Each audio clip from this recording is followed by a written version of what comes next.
네, 폭풍 전야, 현재 민주당 상황을 이렇게 요약해서 말할 수 있을 것 같습니다. 체포한 가결 후폭풍 속에서 내일 이재명 대표가 영장 실질 심사와 또 민주당 안에서는 새 원내대표 선거를 치르게 될 텐데요. 앞으로 민주당의 진로가 어떻게 전개가 될 건지 민주당 초선 의원들의 모임 더민초의 운영위원장이신 윤영덕 의원을 모시고 말씀을 들어보겠습니다. 의원님 안녕하십니까? 네, 안녕하십니까? 네.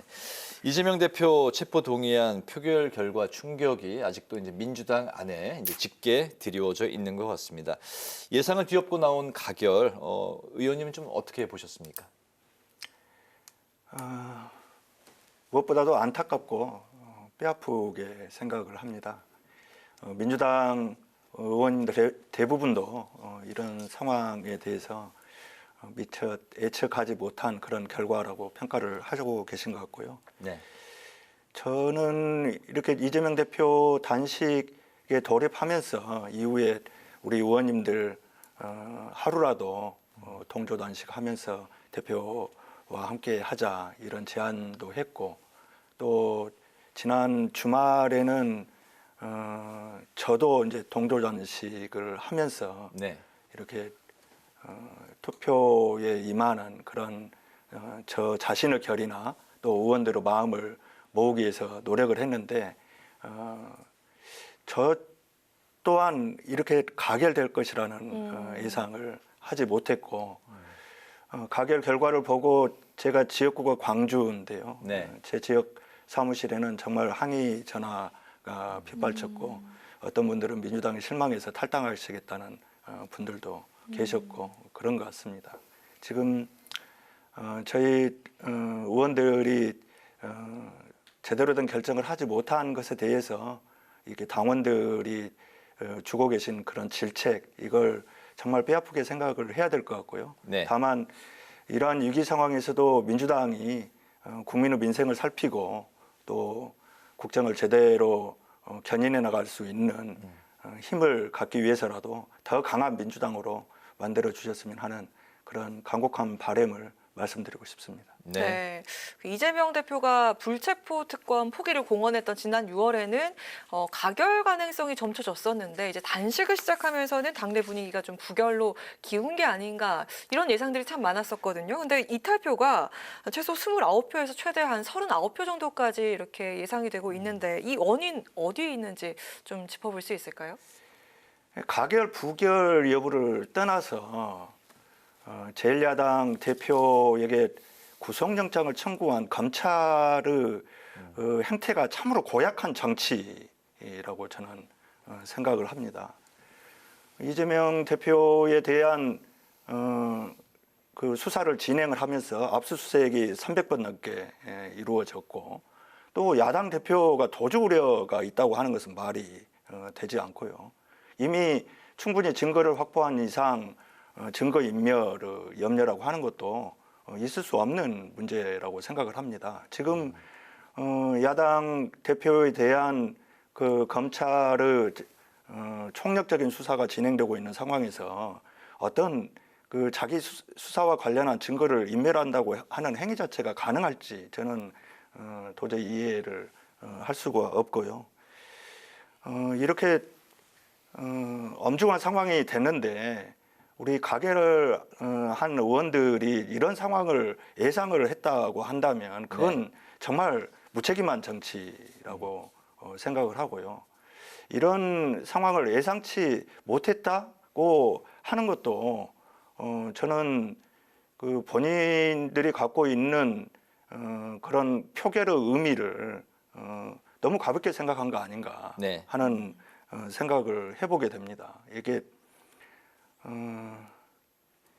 보면 특히나 검찰이 이렇게 야당 대표가 19일 동안 단식 투쟁을 하고 병원으로 이송된 당일날 이렇게 구속영장을 청구하고 체포동의안을 국회로 보냈다고 하는 것, 이건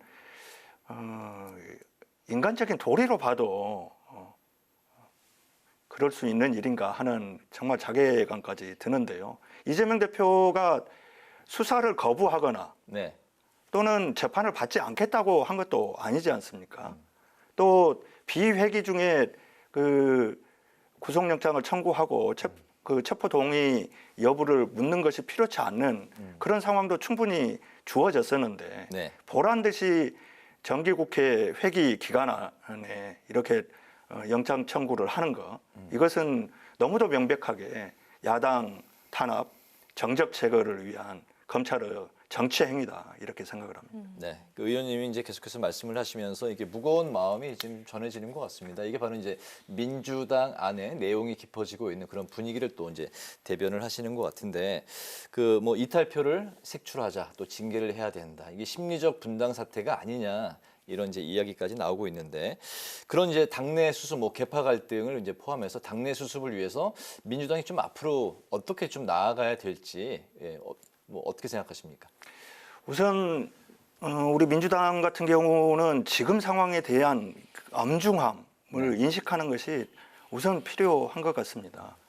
이게 윤석열 정부 출범 이후에 국민의 안전과 민생은 내팽개쳐 두고 네. 소위 정적 제거를 위해서 검찰권을 총동원한 이런 파상적인 공세가 계속되고 있는 상황이고, 그 결과가 지금 체포동의안 가결이라고 하는 이 위급한 상황을 맞이했고, 거기에 대한 또 책임을 지고 원내 대표가 사퇴를 하면서 내일 이제 그 원내대표 선거가 치러지게 되는데요.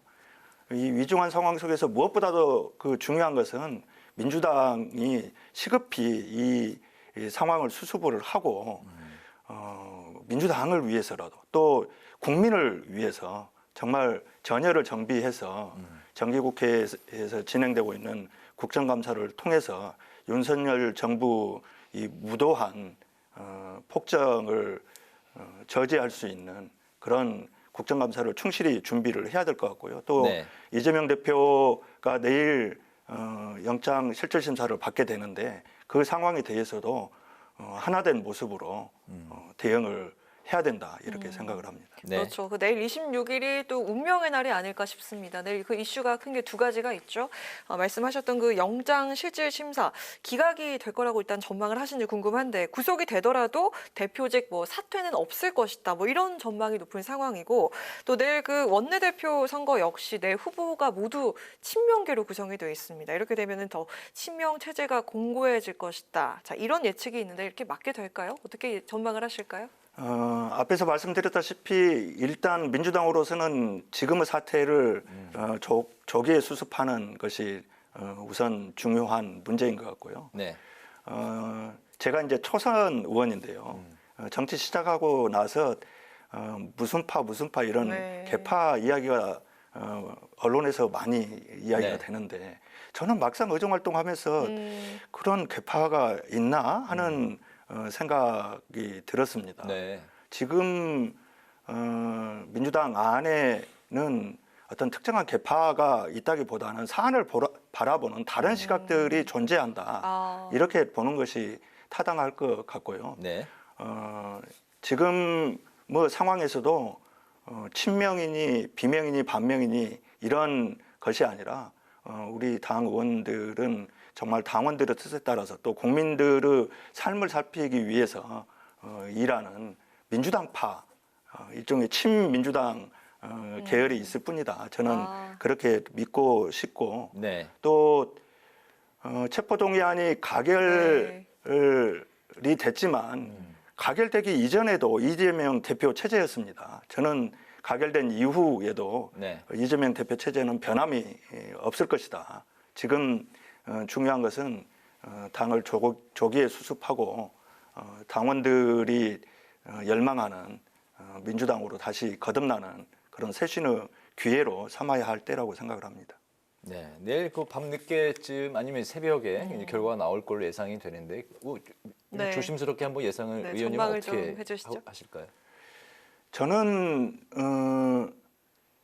이 불체포 특권이라고 하는 것은 국민의 뜻에 따라서 헌법으로 부여된 그런 권한입니다. 네. 이러한 입법부에 부여된 권한을 사법부 단심 그것도 1인 재판부에게 네. 그 판정을 맡긴다고 하는 것에 대해서 저는 뭐 동의하기 어려운 그런 측면이 있는데요.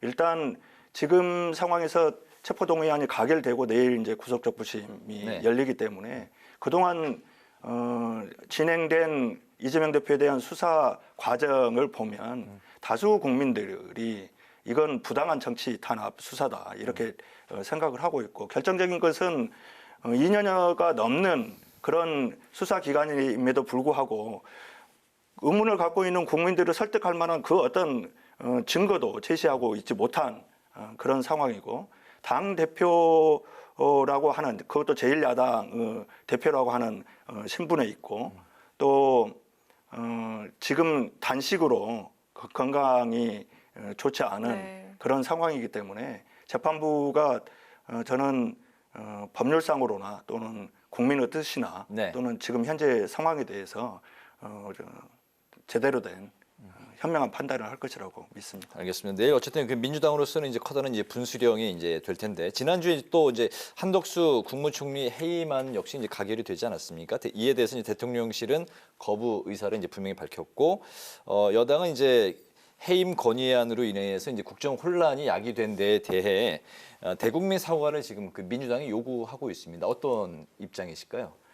글쎄요, 여당이 그 뭐 해임 건의안 가결을 놓고 국정 혼란 뭐 이렇게 이야기하는 것은 정말 이게 적반하장도 유분수인 것 같습니다.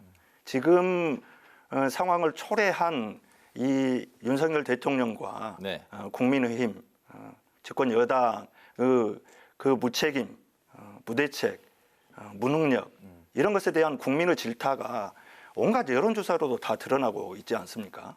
이 상황에 대해서는 누군가가 책임을 지고 국민들한테 그 사과해도 저는 부족할 판이라고 생각을 합니다. 근데 한번 생각을 해보십시오. 윤석열 대통령 그 공약으로 책임 총리제를 제안을 했습니다. 그런데 국무총리가 제대로 된 역할을 하고 있는지 많은 국민들이 의문을 갖고 있습니다. 본인의 역할뿐만 아니고 국정을 통할하는 그리고 대통령을 제대로 보좌하는 이런 역할이 눈에 보이지 않지 않습니까?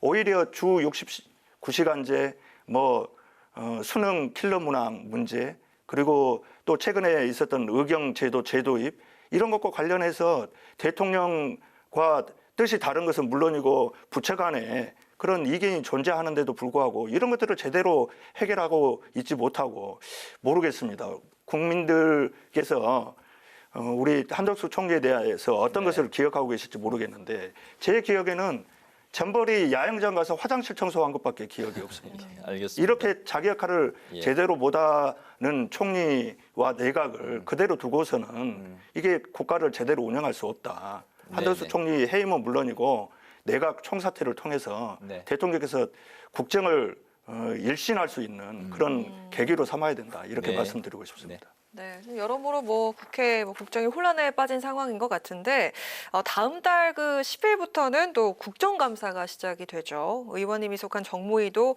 뭐 은행권 횡령 사고와 또 그 라임 사태 등 굵직한 그런 쟁점들이 많은데 특히 그 어떤 부분에 좀 집중을 해서 준비를 하고 계실까요? 제가 이제 초선이고 임기가 이제 4년 차다 네. 보니까 벌써 마지막 국감이라고 하는 것이 참 아쉬움도 감회가 있고 또, 네. 또 새로우시겠어요? 막중한 책임감도 그렇죠. 느끼게 됩니다. 네. 근데 내년에 이제 총선거가 있다 보니까 국회의원 총선거가 있다 보니까 여러 가지 정치적인 그런 이슈들로 인해서 이 국정감사라고 하는 중차대한 입법부의 네. 그런 역할이 조금 빛이 바래는 듯한 그런 모습이어서 안타깝기도 하는데요. 어쨌든 최선을 다해서 준비해 볼 생각이고요. 네. 잘 아시는 것처럼 정무위원회는 국무조정실, 금융위 금감원, 공정거래위원회, 그리고 보훈부, 그리고 또 총리 산하 여러 위원회들을 관할을 하고 있습니다. 말씀하신 것처럼 네. 정말 국민들의 민생이 어려운 정도를 넘어서 벼랑 끝에 몰려 있다고 하는 느낌을 받을 때가 많습니다. 네. 저도 지역에 가서 상가를 돌거나 이러면 그런 말씀들을 하시더라고요. 코로나 때보다 더 어렵다. 아, 지금요? 예. 어. 이런 말씀을 하시는 것 같아요. 그나마 코로나 때는 정부 지원금이라도 풀려서 네. 이렇게 소비가 어느 정도 있었는데 지금은 경기가 더 어려워질 것이다 이런 예측 때문에 다들 지갑을 닫아두는 그런 상황 때문이 아닌가 하는 생각을 하게 되고요. 저는 4년 내내 정말 보이지 않는 사람들을 스피커가 돼보겠다 이런 말씀을 드렸었는데 이런 어려운 그런 민생 앞에서 정말 힘없는 분들은 더더욱 힘듭니다. 네. 을들의 그런 고통을 살펴들으면서 그분들에게 힘이 되는 그런 국정감사가 될 수 있도록 최선을 다하겠습니다. 네. 알겠습니다. 지금 여야 간의 이제 강대강 대치가 계속되면서 국민들은 증오의 정치를 보고 있다 이런 이제 말씀들을 많이 하고 계십니다. 지난주에 있었던 이제 여야 원내대표 교섭단체 대표 연설에서는 정치를 복원해야 된다. 지금 이 상태로는 안 된다. 똑같은 한 목소리를 이제 냈던 걸로 기억이 되는데 그렇다면은 이 극한 대립을 멈추고 협치, 대화의 정치를 하기 위해선 좀 어떻게 해야 될까요, 의원님? 참으로 정치하는 사람으로서 국민들에게 죄송한 마음이 요새는 앞섭니다. 그래서 막상 제 지역구에 내려가서 이렇게 국민들을 만날 때는 낯을 들기가 참 죄송스럽더라고요. 네. 정치가 국민들에게 힘이 돼드려야 되는데 오히려 국민들에게 걱정거리가 되고 있는 이런 상황이 안타까울 뿐인데요. 저는 이 상황이 왜 이렇게 그 극한적인 상황으로 가고 있을까 네. 이런 것을 생각을 해보면 결국 권력과 권한이 큰 대통령이 같이 이 국정을 제대로 운영하기 위해서 손을 맞잡고 함께 해야 될 야당을 파트너로 생각지 않고 적으로 생각하는 이런 것이 원인이라고 보고요. 특히 최근에 들어와서 윤석열 대통령 여러 가지 발언들을 보면 이제는 정치적인 어떤 상대만 적으로 삼고 있는 것이 아니고 자신의 생각과 다른 국민들까지 이렇게 일종의 그 전체 공산 전체주의 세력이라고 한달지 또는 국가 정체성을 부정하는 세력이라고 네. 한달지 이런 발언을 하는 것을 보면 정말 안타깝게 그지없고요. 이 문제를 해결하기 위해서는 대통령부터 국민의 뜻에 따라서 정말 야당과의 협치를 통해서 뭔가 국정을 제대로 이끌어 보겠다고 하는 이런 정말 전환적인 그런 사고가 이루어져야 된다 이렇게 생각을 합니다. 네. 네, 마지막 질문 드리겠습니다. 그 지역구가 광주, 동구, 남구, 갑이시잖아요. 이제 총선이 얼마 남지 않았는데 내년 광주 지역 총선 전략은 어떻게 짜고 계신지 질문 드리겠습니다. 저는 초선이기도 하고 또 정치인은 신인입니다, 정말. 그래서 경험은 많지는 않지만 선거를 치러보면 선거에는 왕도가 없는 것 같아요. 저에게 주어진 역할을 충실하게 주어진 시간 내에 네. 이행하는 것 그것이 필요하다고 생각을 하고요. 지금 여러 가지 역대급 세수 펑크가 이미 예측이 되고 있고 지방 정부의 지방세 수입도 계속 줄어들 전망입니다. 이런 상황 속에서 윤석열 정부의 광주에 대한 예산도 여러 가지 우려가 되는데요. 광주 전남 지역 의원님들과 함께 최선을 네. 다해서 지역 발전을 위한 예산 확보하고 또 지역민들의 기대에 부응할 수 있는 그런 유능한 야당, 제대로 된 야당의 역할을 이번 국회에서 최선을 다해서 하도록 하겠습니다. 알겠습니다. 이제 파워 인터뷰 이제 마칠 시간이 됐네요. 오늘은 민주당의 당내 수습 방안과 향후 진로에 대해서 윤영덕 더불어민주당 의원과 관련 말씀을 나눠봤습니다. 오늘 말씀 잘 들었습니다. 고맙습니다. 감사합니다.